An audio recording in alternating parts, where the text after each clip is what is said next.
この作品たちは、一番僕が写真作品を作ったのが一番奥の、壁にかかってるやつがシャープナンバーワンという一番最初に作ったやつで、これが22ぐらいですかね。非常に初期のものから90年代の初頭にかけて制作した作品です。ただ今回の作品は蔵から持ってきたっていう感じではなくて、僕にとっては非常に久々にスクエアな空間できちっとフレームに入れて展示をした展覧会ですごく新鮮な気持ちで今います。でまず最初にここまで至るところ少しお話ししないといけないんですけども、特に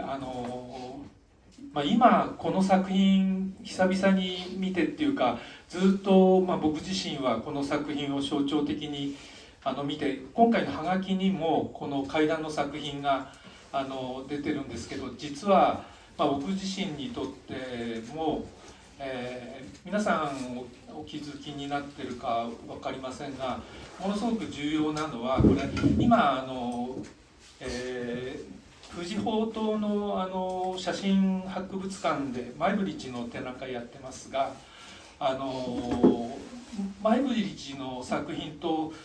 重ねて見ていただくとちょっと面白いと思うんですね。でマイブリッジの中に階段を降りるラフっていうのがあって、それから同時にデュシャンの階段を降りるラフっていうのもありますし、それからゲルハルト・イリヒターのエマっていう階段を降りてくる女性の絵とかあって、そういう関係性なんかも非常にあるんですね。最初からそこをオマージュとして作ったかと言われるとそうではないんです。たまたま僕自身が僕自身の動きをとどめてみたいといろいろ実験していくうちに階段を選んだりいろんな場所を選んでいったんですけども、結果的にそういう関連性が出てくるなっていうことを、自分自身で気が付いていったというか、読み込んでいったというかそういう作品なんですけども、もともと僕は写真の作品を作り始めたのは、30歳ぐらいだったんですね。でそれまで何やってたかっていうと、大学に入って、彫刻科というところに入って彫刻を学んで、それから、彫刻の作品をもう画廊で必死に発表してっていうのが、それが、1980年代ほとんどそうだったんです。で、最終的にそれが写真になっていったのが31歳ぐらいだったんですね。で一番最初に発表したのが奥の作品で、あれが1989年の JPS 展に一連の作品を、JPS 展なんでそんなに大きくない全紙ぐらいのサイズ何枚か出したのが銀賞っていうのになって、なんか評価されたなと一瞬思って、それ翌年に現代日本美術展っていう毎日新聞社がやってるやつ、現代日本美術展と日本国際美術展とっていうのは交互にやってるやつだったかな。それに出品してやっぱりすごい大賞に近い賞で、美術館賞っていうのがあって、埼玉県立近代美術館とかいわき市立美術館とかっていう、そういう副賞もついて美術館に収蔵されるようになったのが一番奥の作品と怪談の作品とかなんですね。で僕自身が実は大学は彫刻家だって言いましたけれども、大学に入るまではもちろん具象的な彫刻を作ってたんですね。で大学っていうのは東京芸術大学っていうところは非常に当時は、保守的な学校だったんで、非常に近代美術を教えるとこだったんですね。で現代美術っていうのがあるっていうことを大学に入ってからなんとなく気づいて、で、先輩たちに教わったりとか、大学ではそう教えてくれないので、自分たちで自主ゼミをやったりしながら現代美術を学んでいくと、リチャード・セラっていう作家知ってますかね。彫刻家ですけども、リチャード・セラの作品に出会って、あれを体験した途端に今まで具象的な表現っていうことをやっていたことがコペルニクス的転換的に一切もうやってたことを全否定してしまったんですね。で全否定して、当時流行っていたのが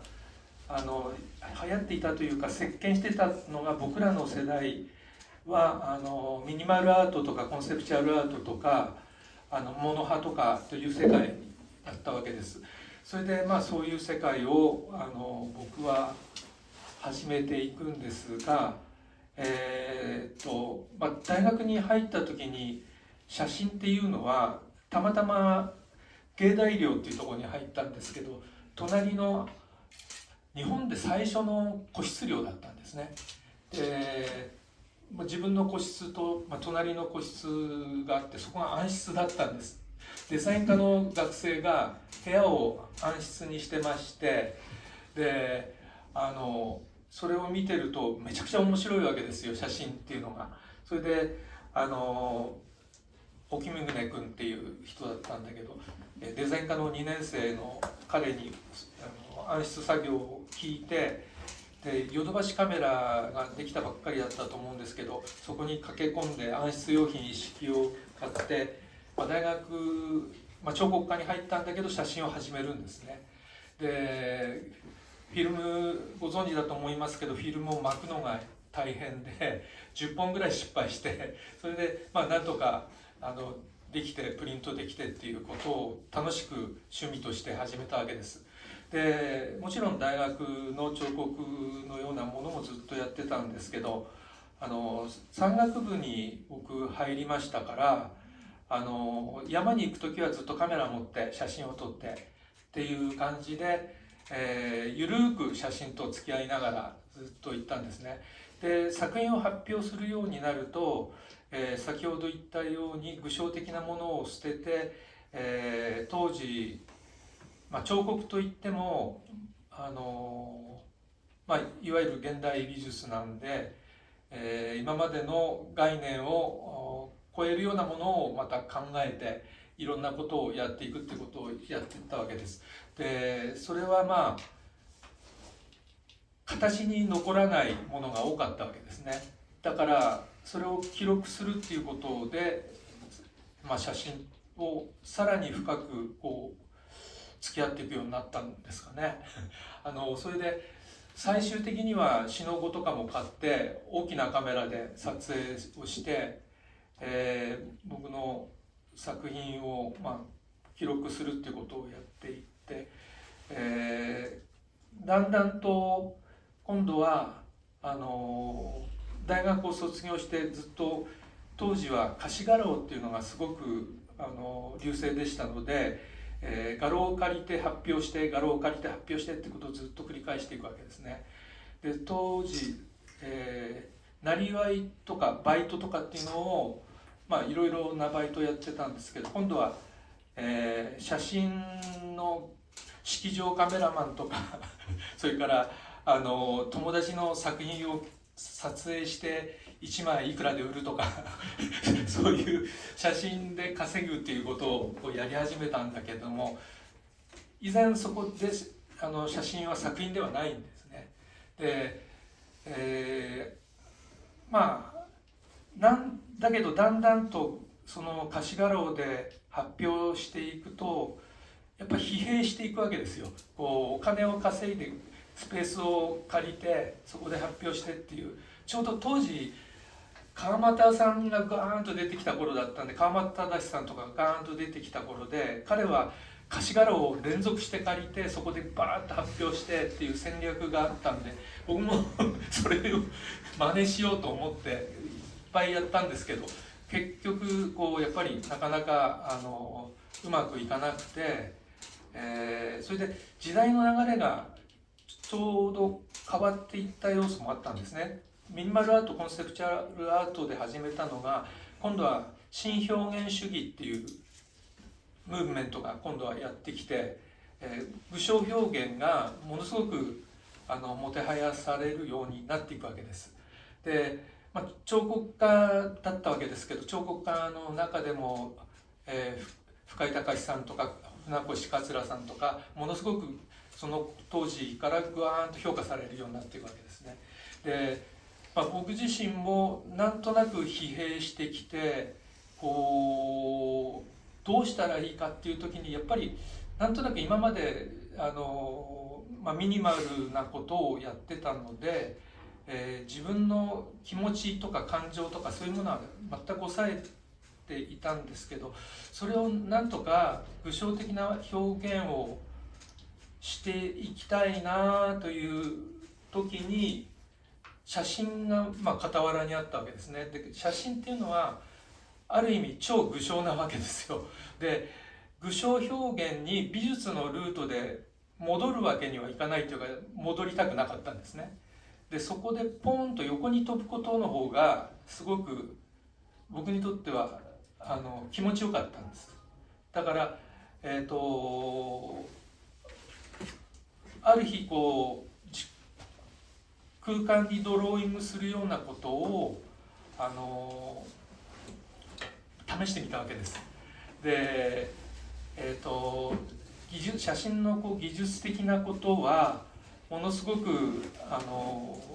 トレーニングはしてたし、ちょうどたまたま芸大の写真センターっていうところの助手になって、写真の作品を作ってないんだけど写真の教科書を書くっていうようなことをもうやらされてこうやったりしてたので、割といろんな作例があって、当然この長時間露光とかっていうことも中にはテクニックとしてあるわけですね。そういうのをだんだん分かってきて、僕自身も参考にしたのはアメリカの西部開拓期のティモシー・オサリバンとかウィリアム・ヘンリー・ジャクソンとかっていう写真が長時間露光で撮られてるので、こうなんか不思議な水の流れがこう霧みたいになったり、不思議な写りをしてるの面白いなと思いながら、そういうテクニックをなんか使えないかなと思って、始めたのが、最初に僕の作った彫刻的なものをなぞるようなことだったんですね。で、それが割とこう人に見せると面白がってくれるっていうか、反応が割と、物体っていうのはなかなかそれにこうみんなの視線がどんどん吸収されるだけで、割と、なかなか僕が伝えたいことがなかなか伝わらなかったんだけど、写真って割とストレートに反応が伝わるっていうか、そういう感覚があったので、だんだんもっともっとさらに面白がっていろんなことをやろうとしていくんですね。それでできてきたのが作品とかこれらの作品だったんです。で、これらは自分が動く場所があればよかったわけです。その背景は割とどこでもよかったんですね。で、ニュートラルな空間を選んで、たまたまこれは芸大の新しくできたというか、当時新しかった建物の中だったんです。で、そこから始まったのはこの辺りなんですけど、こっちになってくるとその後にまたしばらく何年か時間が経ってるんですけども、だんだん写真の意味合いをやっぱり考えるようになっていくわけですね。で、そこでこう場所を選ぶようになっていくんです。で、後でゆっくりまた話したいとは思うんですけど、これらは当時臨海副都心計画地っていうフジテレビの裏お台場ですよね。新しい埋め立て地のあたり東京がどんどん拡張していくエリアだったんですけども、世界都市博っていうのがバブルの頃企画されて、でそれが青島都知事がこう中止してるんですけども、このエリアに高層ビルが立ち並ぶと、東京湾の風が遮られて、東京がすごく暑くなるって言われて、そういう意見もあったし、いろいろな意見があって中止になったんですけど、インフラが全てできてるのにこう建物が建ってないっていうすごい不思議な風景で、その打ち捨てられたような空間が面白くて、そこに夜な夜な出かけていって、いわばグラフィティみたいな行為をしてたわけです、道路に向かって。全部これご存じない方にはまだ説明してなかったんですけど、これ真っ暗なところで懐中電灯で線を引いているんですね。真っ暗なところで線を引くことによってドローイングをして、それが結果的に僕自身の姿は映らないで、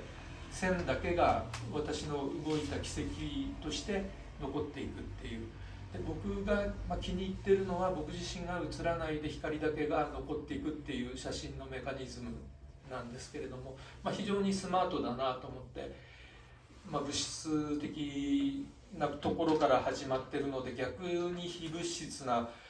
つるんぺれんとした紙っていう世界がすごく潔くて、僕は違う世界に入ってきたなっていう感じがして、すごくハマったんですけどね。でちょっと全体の説明させていただくと、それからあそこの真ん中の、佃島なんですけども、あの辺の写真から天井の光が出てくるんですけど、あっちは、鏡を使って太陽の光を反射させてるものなんですね。でしばらく数年っていうか1年、ほとんど毎日夜作業し続けたらちょっと疲労しまして、日中仕事したいなとどうしたら日中に仕事ができるだろうかと考えたら、世界中で一番明るい光は太陽だって気がついたんです。で太陽をなんとか残せないかっていうことでいろいろ実験して、鏡を使ってでカメラのレンズに ND フィルターっていう濃いフィルターをつけて、サングラスみたいなフィルターなんですけど、それで光の点を残していくことがこうできるようになって、仕事を始めていくんですね。で最初はあまりペンライトと違う意識がなくて、あくまでも僕が動いたことを示す印として使っていったんですね。でただその後、このシリーズ、今回発表しているシリーズではほぼ同じような意識でやっていますが、バブルがはじけた後に海のシリーズとか自然のシリーズになっていくと、だんだんと光の意味が変わっていくんですけど、それはまた別のお話としてさせていただきたいと思いますが。そうですね、佐藤さんの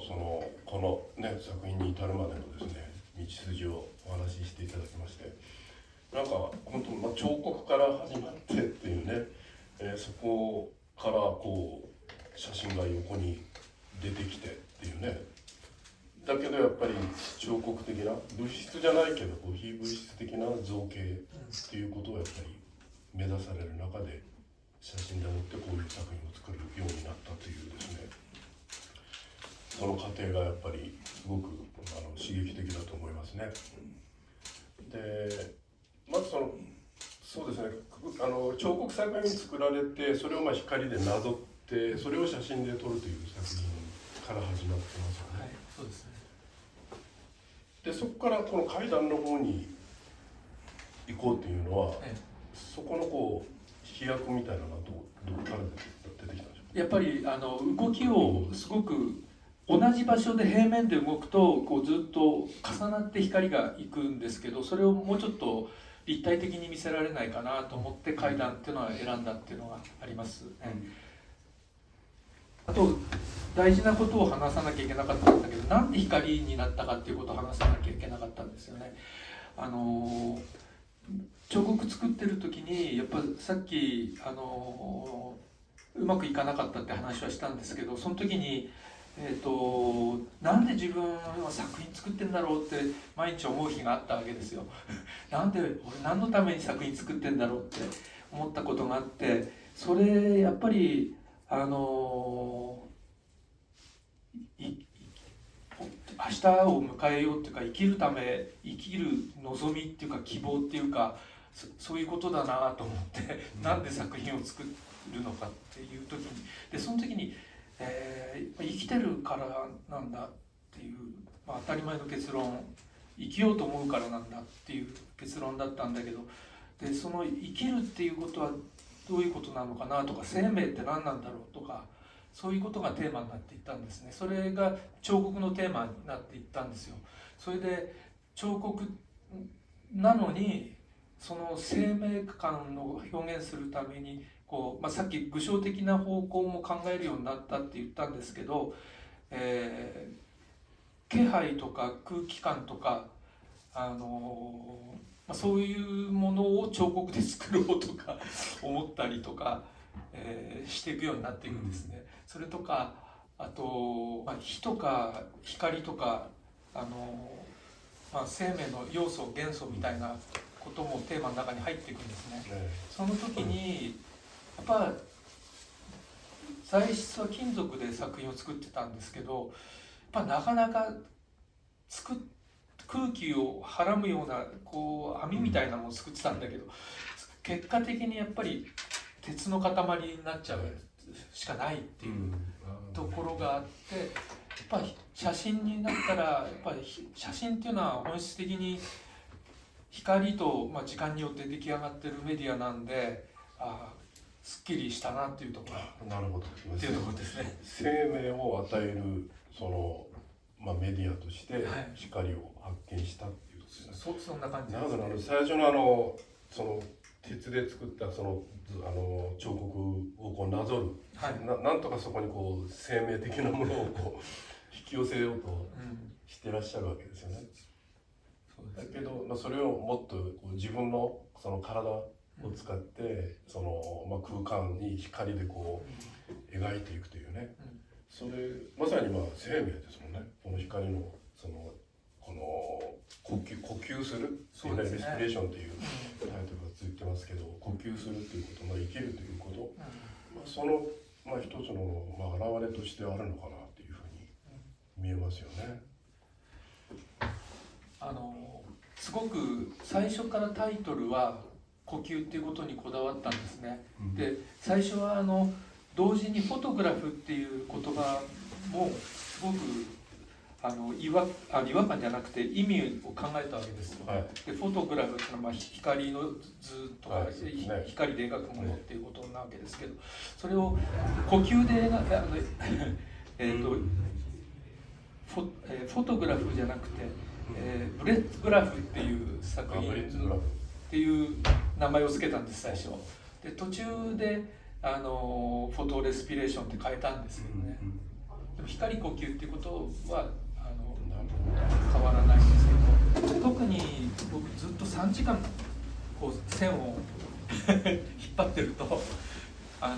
多分長距離を走ったり長距離を泳いだりした人は気が付くと思うんですけど、その時自分の呼吸しか考えてないわけですよね。でそういうところが直接的には意識するきっかけですよね。このね、フォトレスピレーションというね、言葉の意味というのを今佐藤さんお話しされましたけど、フォトグラフじゃなくてね、グラフだけじゃ終わらないんですね。これね、フォトレスピレーション呼吸というタイトルもね、使われてますけど、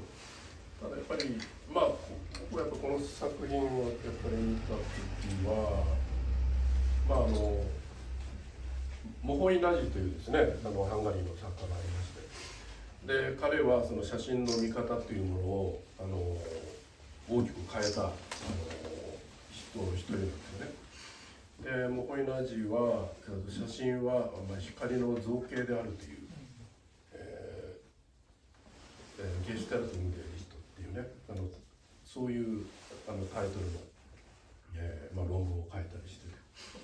これ何を写すかっていうんじゃなくてその光で造形するというね、写真家は光の造形家である、写真は光の造形であるという文章で始まるんですけど、なんかこの言葉がですねその佐藤さんのこの作品を、見る中でですね自然に湧き起こってきたっていうところがありますね。だからこの、美術史写真史的にそういう、そのモダニズムの時期に生まれてきた新しい写真の考え方、制作の仕方っていうかな、そこにもつながってると思いますね。で先ほどそのデュシャンのその階段を降りる女性のね作品とこれが、重なってくるということもおっしゃいましたけど、そうですね、時期はデュシャンはやっぱり未来派の影響を受けて作品を描いてて、だからマイブリッジとも関わってくるんだけど、やっぱりそことも関わってくる。だからその佐藤さんの作品というのはそういう大きなこう美術史にもこう関わってくる作品だろうというふうに僕は解釈してるんですよね。だからこう写真の歴史っていう、もちろん写真の歴史、も非常に重要なところなんですけど、その美術の歴史とも関わっているそういう作品じゃないかなというふうに思ってますね。でやっぱり光に対するその関心というものが、僕はその前ちょっと佐藤さんとちょっとお話しした時にそのお生まれになった場所っていうのが光がないっていうかというお話をそれちょっとお話ししていただけますか。はい、今僕土門県写真美術館っていうところの館長やってるんですけど、山形県酒田市っていうところにあるんですね。僕の生まれ故郷でもあるんです。で山形県って、日本海側っていうのは今の時期から本当に暗いんですよ夏はすごい暑いんですけど、フェーン現象でものすごく暑くなっていくんだけど、土門県も幼少時のことを思い出しながら語ってるんですね。やっぱりものすごく、光がなくて、僕高校生の時まで酒田にいたんですけど、高校生の時に、受験のために上京するわけですよ。で当時清水トンネルっていうところを電車で越えて群馬県に入るんだけど、いきなりトンネルを越えたらそこは光の国だったっていう雪国から本当にね、いきなり晴天の晴れの国に来た時の驚きってなくて、でただ僕が幸せだったのは全くこう光がないだけじゃなくて、天気が変わりやすくてものすごい雲がわーっと動いて雲間から光が差し込むんですね。天使のはしごとかってヨーロッパでは言うわけですけど、ああいう体験がこう常に冬にあるんですね。稲妻がこう雲の間から来たりとか、そういう激しいところっていうのは光がないから光が見えるっていうか、それはすごい意識的にありましたね。でさっき彫刻でインスタレーションしてた時もそういう雲間の雰囲気とか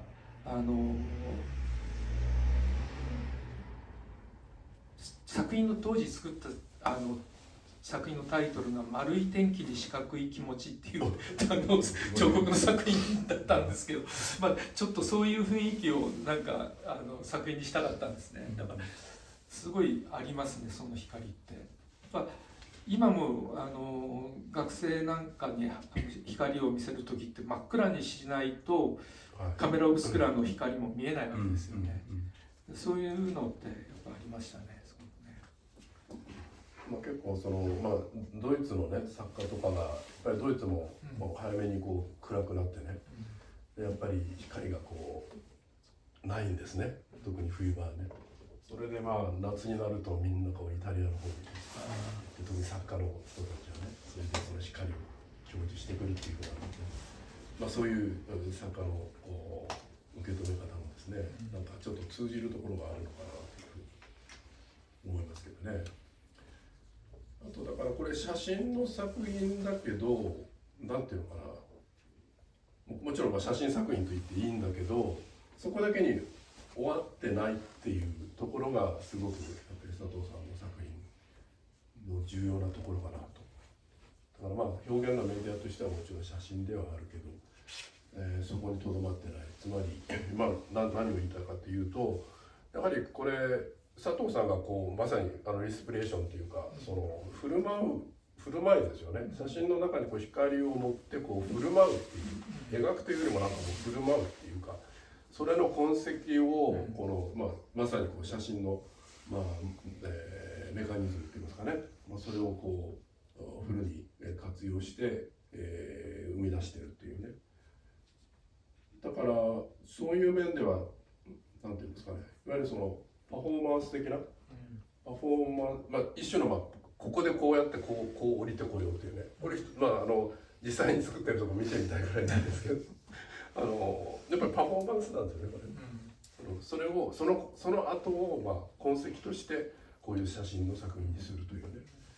そういう作品でもあるのかないかなじゃないかなと思いますね。光による造形という意味もあるけど、もう一つやはりそのパフォーマティブっていうか、それがここに入ってきてるっていうのがですね、これは実はやっぱり現代の2020年代に入ってからのこの、2020年代になってこの作品を見る中でですね、僕自身が気づいたとこなんですよね。どうですか、実際にやってる時にその、パフォーマンス的なことをやってるっていうふうに思われなかったですか？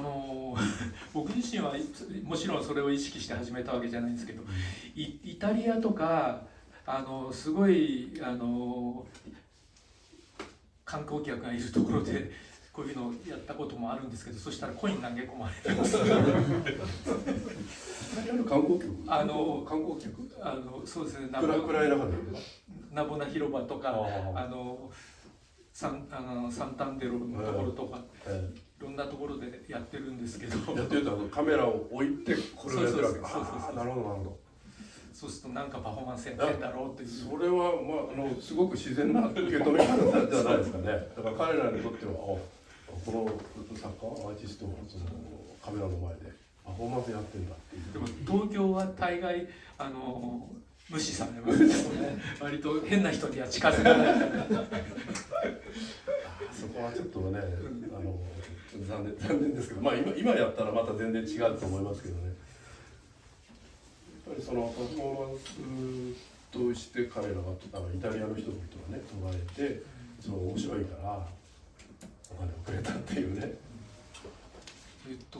それはだから僕はやっぱこの作品の非常に本質的な部分じゃないかなと思うし、で多分今ねパリコとか海外でもいろいろ注目されているというねことを川島さんからも伺ってますけど、だから海外の人たちはやはりそういう理解の仕方で見るっていう可能性がかなり広がってくるんじゃないかなと思うんですよね。で写真のやっぱメカニズム的に素敵なのが、もうさっきも言ったんだけど、ほとんどあれは建物の中なんで人に触れないところなんだけど、こういう街中だと、もしこれ僕が絵の具持ってスプレー持ってやってれば本当にグラフィティなわけですよね。でも一切それが残らないじゃないですか、写真って。それがすごいなと思う。あと最初、さっきまた言い忘れたことなんですけど、一番最初発表したのは僕はエトバイ10っていうこのぐらいのコンタクトプリントでサイズのフィルムを使ってやってるんですけども、引き伸ばし機っていうのはなかなか一般向けにはなくて、それの 8x10 カメラ、木製の安い 8x10 カメラの後ろに光源を自分でつけて、引き伸ばし機を作るところが自分の表現を始めたんですよ。でその時にそれを作ったもんだから壁面投影ができるわけですよ、すると気持ちよく大きくプリントできるわけですね。で当時いろんなエッセイみたいなことを書いた中で、写真っていう、紙に焼き付けてるものなんですけど、限りなく薄いけども薄さという厚みを持った物質であるというようなことを書いてるんですよ。だから紙そのものを物質として当時はもう壁から少し浮かして展示したりとかっていうやり方自体が割と彫刻的に紙を彫刻のものとして捉えてやってたんですね。で当時はそうだったんだけど、今こういう額の中にこう入れて展示するとものすごく僕にとって今新鮮な気持ちで、そういうことは一切外して、この額の中の空間、額の中の写真空間がこう見えるようになってきたなっていう自分のこ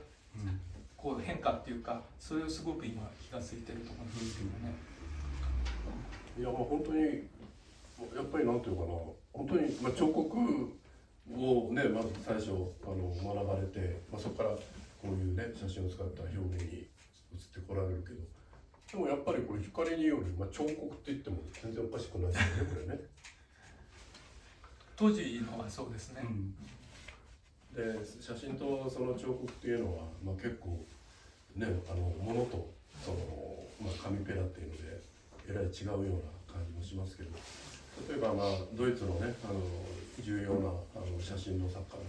ベルント・ヒラ・ベッヒャーという人がいますけど、彼らの最初の作品集のタイトルというのは匿名的彫刻なんですよ。工業的建築のタイポグラフィーということでね。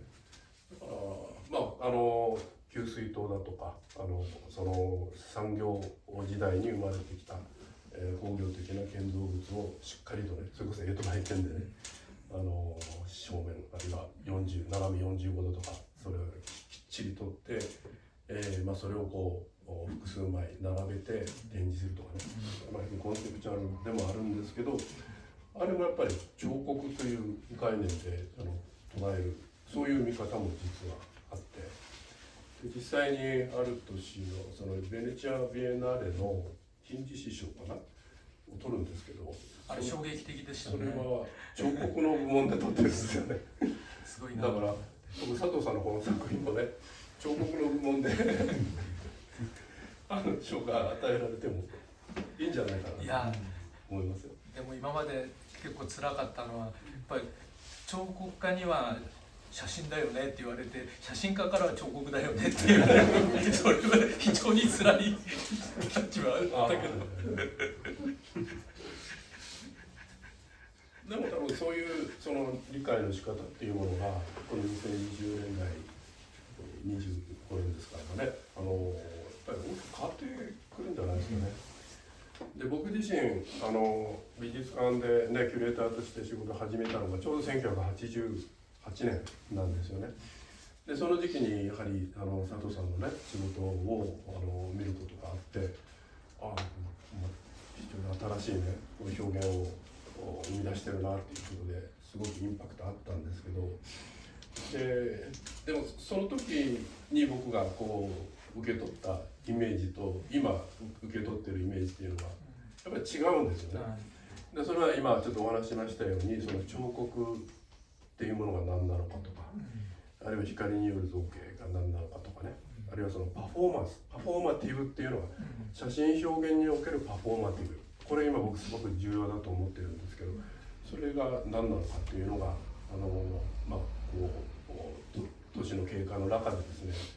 理解がこう進むようになって、そこで改めてこうその佐藤さんのこの仕事をですね再発見するというか、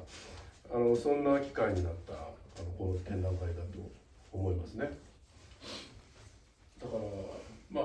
若い世代の方もたくさんお見えになって見に来られてるっていうふうなことも聞きますし、この作品はその過去の名作っていうことだけじゃなくて、今もある意味で呼吸してる、生きてるっていうふうな、そういう印象を非常に今回の展覧会で強く持ちましたね。ありがとうございます。でこちらのね場所を選んでっていうね、この作品も、まあ、だからある意味で懐中電灯を持って、その場所で、振る舞うと、その痕跡を残すということでは、まあ、階段のものと方法的には同じですけど、場所を選ぶっていうですね、だからこれやっぱり一種の風景でもありますよね。だからその東京というその都市の、ある意味での当時の風景かなっていうふうなね、そういう見方もできるんじゃないと思いますけど、だからそういう面でその美的な風景っていうだけじゃなくて、ソーシャルな風景、社会的な風景としてやはり見ることもできるんじゃないかなと思うんですけど、いかがでしょうか。本当にカメラは僕をアトリエから連れ出してくれるビークルであるっていうことも書いたことあるんですけど、今までアトリエでやってる時と、写真っていうのはカメラを持つことによって、世の中に出ていって場所を探したり、写真を撮るわけなんだけど、それがちょうど発表し始めた頃のバブルの東京っていうのがめちゃくちゃやっぱり面白かったっていうか、すごく地上げだったりこうやたら開発する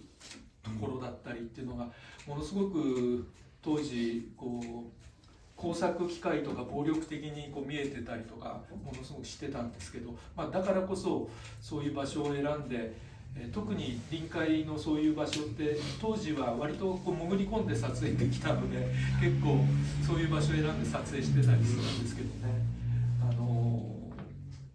とはいえ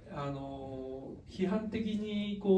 見えるものだったけれども、やっぱりだからこそ面白がっていたっていうところもあるんですけどね。なるほど。この都市博跡地以外でのこういう場所っていうのは何かちょうど同じ時期に、はい、夕張にも通ったんですね。で夕張っていうのがちょうど炭鉱施設とかが全部その同じ時期90年ぐらいに壊されてなくなっていく時期だったんです。それもちょうど同じ時期に並行して撮影してみたいな感じがあって、それがその両方とも新しくできる街もなんか発光してるイメージだったんだけど、なくなっていくとこはなくなっていくオーラのが発光してるような、そんな面白い風景でしたね。私がその写真の歴史の話をちょっとしますと、ニュートポグラフィックス展というですね、1975年にニューヨーク州ロチェスターのジョージ・イーストマンハウス国際写真美術館ですね、ここで、風景写真の新たな動向みたいなのをですね打ち出す展覧会があって、それからちょうど50年ということで、僕は勝手に個人的にお祝いしたりしてるんですけど、ただ写真に携わったことのある方だったらね、この展覧会のことは存じ上げていらっしゃる方も多いとは思うんですけど、なんかやっぱりで今その50年経ってみて、それでこの佐藤さんのねこの都市博の写真っていうのを見ると、これもそのある意味で新しい風景の捉え方だなっていうので、そういうこともなんか思い浮かんでくるんですよね。それ言っていただけると嬉しいんですけど、ちょうど世界的に見ても発表し始めた時期っていうのはベルリンの壁がなくなったような時期だったし、ヨーロッパに行った時もそういうところと対比的に、イギリスの遺跡の写真とかベルリンの壁とかと対比するような作品作ったりしてたんですよね。ベルリンの壁壊れて、それからベルリンのでもこれやられなかったんですか？やりました。壁の跡の作品とかもありますね。それでいやー21世紀は夢の世紀になると思ったんですけどねEU ができたばっかりだったんですよね、EU をオマージュするような作品を作ったし、やはり壁崩壊直後っていうのはなんか異様な開放感がありましたね。その後の流れをこう見るとこうすごく辛いところがあるんですけど、あの直後っていうのは本当に開放感があったし、僕も開放の壁がこの崩される直前までそのベルリンに実はいたりして、すごくその熱狂をですね肌で感じたこともあるんですけど、実際にいろんな街でやられてますよね。そうです。ちょっと今日写真集は持ってくるの忘れたけど、ポラロイドで捉えてるものがありますよね。ポラロイドもありますし、いろんな都市でこうやってらっしゃるというのがこの、今回の展覧会の後ろの方にシティスケープっていう、ね、タイトルがついてますけど、なんかだから、この都市博の写真もそうですけど、そのシティスケープ的なこう領域っていうものをですねかなりやられてこられたんじゃないかなと思いますけど、だからその都市をどう捉えるのかっていうのは、これはもう写真が生まれてからずっとやっぱり写真のその表現の中で重要な項目としてあり続けてるんですよね。ただしやっぱり2000年代に入ってから、それはおそらくその、デジタル化が進んで、そしてスマートフォンだとか、あるいは Google マップだとかね、あらゆる都市の情報がもうそのスマートフォンで、取得できると、見ることもできるみたいなところで、なんかその都市のこうなんていうんですかね、ある意味で全部が明けっぺろげにされたっていうところで、なんか写真のこう世界の中でその都市の写真っていうものがですね、ちょっとこう元気がなくなったかなっていうふうな感じがしておりましたが、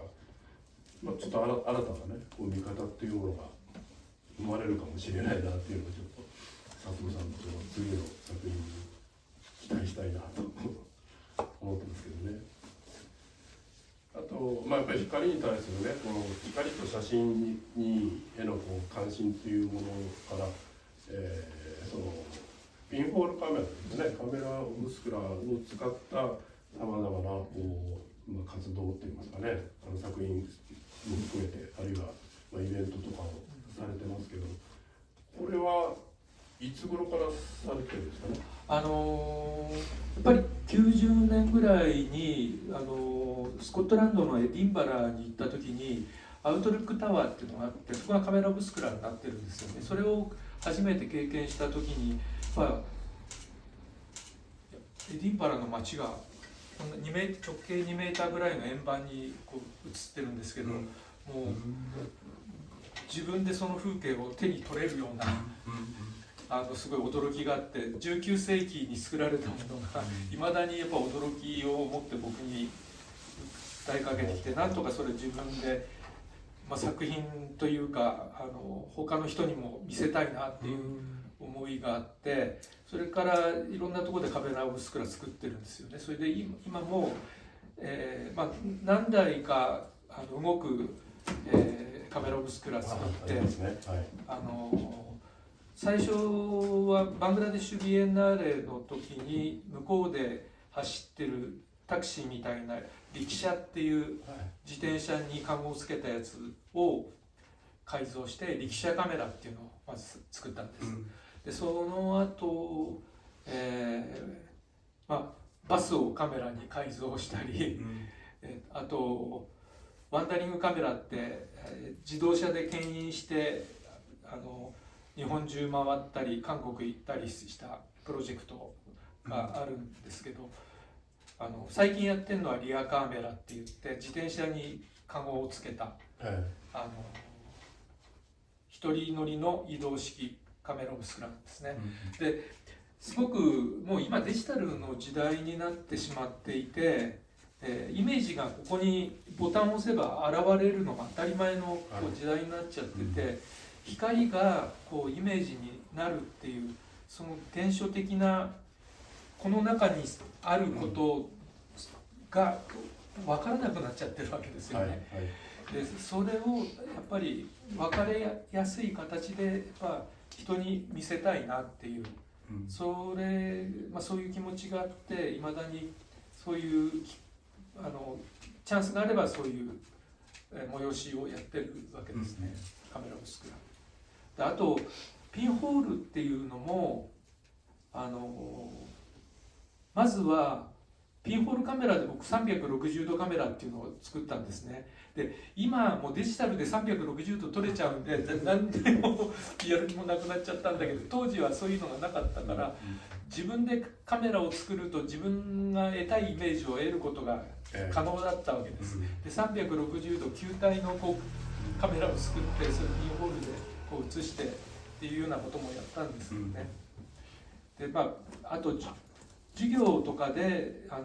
学生に光を体験させるのにピンホールってのはめちゃくちゃ有効なのでいまだにピンホールってのはやってたんですけどね。これも教育の現場でもね、そうですね、やられてますけど、やはりすごく私たち今それこそね、スマホでもう写真もね撮りたい放題で、いろいろ便利にはなってるんですけど、結局この私たちが使っているスマートフォンにもカメラオブスクラが入ってるわけですよね。だからカメラオブスクラはもう世界人口80億のうちの今60%かな、60% ぐらいだとすると、50億ぐらいのカメラオブスクラスマートフォンを持っている人がいて、でそこにカメラが全部ついてると。一人一台だけでじゃなくて2台持ちとかしてる人を考えると、故にカメラオブスクラの数っていうのは世界人口の数を超える。さらに、ドローンだとか街角のね監視カメラだとか、衛星のカメラだとかドライブレコーダーのカメラ、これ全部カメラオブスクラ入ってるんですよ。インテル入ってるところじゃなくてですねだからそう思うとですね、そのカメラオブスクラがもう人間の人口よりもその数倍多いこの中で我々が生きてるっていう、ちょっとなんかすごく驚きません？だけど意識されることがないですよね。だからやっぱり映像の原点っていうかな、それはやはりこのカメラオブスクラにあるということね。これは実際に今佐藤さんがねその授業だとかで教えてらっしゃるというのはそういう面でもやっぱりすごく重要なところじゃないかなと。結構今カメラオブスクラを使う作家の人がいろいろ増えてますよね。これまさに映像の原点で、僕も美術館にいた頃に子供のその、写真の教室っていうか、そういうのをやってたんですけど、やっぱり段ボールでそのカメラオブスクラを使ってその中に入れ込むわけですよね。そしてこの映し出されるその、外の映像を見た時のその子供たちの、喜びようっていうかね、驚きようっていうのはあれは多分一生残るんじゃないかなとそう思いますね。思っててね。古くなることないですからね。ですので、カメラオブスクラあるいはそのピンホールカメラの重要性というものはこれからもですね、なんかあるたびにね言っていく必要があるのかなという、思いますね。最初に、作品を作ろうと思ったきっかけも35ミリカメラを持ってた時は、いわゆる普通に写真を撮ってたんですけど、友達がたまたま 8x10 カメラを持ってきて僕に見せびらかしたんですよそれでもうそれをその日に買い取って僕作品を作り始めたんですあの時8万円ぐらいだったかな。8万円レンズ付きで8万円で買ったのかな。日本製立原の後に引き伸ばし機になるカメラなんですけど、いやあれはやっぱり統立したイメージがピントグラスにグラウンドグラスですよね、